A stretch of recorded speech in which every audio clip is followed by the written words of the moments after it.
Hello guys, welcome back to my channel. तर आज तुम्हाला दाखवते आहे मुलांचं सामान किती असतं बघा स्कूलमधलं, जे की हे सगळं ड्रॉइंगचं आणि जॉमेट्री बॉक्स वगैरे आहेत. तर प्रत्येक वर्षी स्कूलमध्ये कंपल्सरी हा नियम केलेला आहे की प्रत्येक वर्षी कलर बॉक्स म्हणा किंवा जॉमेट्री बॉक्स म्हणा हे नवीन घ्यायचा. पण अगोदरच्या वर्षीचा जो घेतलेला असतो तो काही खराब होत नसतो आणि त्यातलं काही सामान खराब होत नसतं. जरी खराब झालं तर ते जनरल स्टोर्समध्ये एखादी दोन जे काही असे पीस असतात ते मिळून जातात, अगदी कमी किमतीमध्ये मिळून जातात. पण गव्हर्नमेंटचा नियम आहे की शाळेचा नियम आहे माहीत नाही. हे बघा, आता कितीतरी इथे कलर आहेत जे की तशाला तसे पूर्ण बॉक्स तसेच पडून आहेत. हे बॉक्स करायचे काय मला तेच कळत नाही. गव्हर्नमेंटने असा का नियम केला आहे की प्रत्येक वर्षी नवीन बॉक्स घ्यायचा, किंवा मग नॉर्मल पण नाही की ह्याच कंपनीचा घेतला पाहिजे, त्याच कंपनीचा घेतला पाहिजे किंवा शाळेतूनच घेतला पाहिजे. हे कसले नियम आहेत?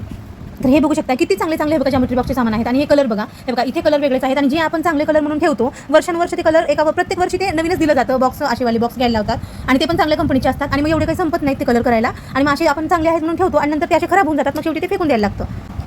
तर हे बघा गाईज, हे पूर्ण नवीन बॉक्स आहेत कलरचे, एकदाही यूज केलेलं नाही. हे ठेवूनच असे खराब होत आहेत कलर. आणि जरी आपण कोणाला द्यायचं म्हणलं तरी त्यांच्याकडे पण, जे मुलं शाळेत जातात त्यांच्याकडे पण हाच प्रॉब्लेम आहे की प्रत्येकाला जर त्या वर्षी नवीन किटमध्ये घ्यावंच लागतं. त्याचे पैसे काही किटमधून कमी होत नाही, तर सगळ्याचे पैसे ॲड करूनच ही किट दिली जाते. आणि कंपल्सरी जॉमेट्री बॉक्स आणि कलर बॉक्स हा घ्यावाच लागतो. तर मला असं वाटतं की हे खरंच गरजेचं नाही आहे. कारण एक वर्ष आड जरी आपण घेतलं नवीन बॉक्स स्कूलमधूनच, असं नाही की आपण बाहेरून घेणार आहोत, स्कूलमधून घेतलं तरी चालेल. पण एक वर्ष आड जरी हा नियम लागू केला तरी चालेल. कारण एखाद्या वेळेस जर एखादा पीस खराब वगैरे झाला तर एक वर्ष आड तो आपण चेंज करू शकतो, किंवा जर इमर्जन्सी झाली तर आपण जनरल स्टोर्समधून तो पीस कुठलाही विकत घेऊ शकतो. तर तुम्हाला काय वाटतं याच्यावरती, तर नक्की मला कमेंटमध्ये सांगायचं आहे. आणि हा मी जे बोलते आहे हे योग्य आहे की नाही हे सुद्धा तुम्ही मला कमेंटमध्ये सांगायचं आहे. विचार करा, एवढ्याला काही थोडे पैसे लागलेले नाही आहेत आणि प्रत्येक वर्षी किटमध्ये आपल्याला ह्या सगळ्याचे पैसे द्यावे लागतात.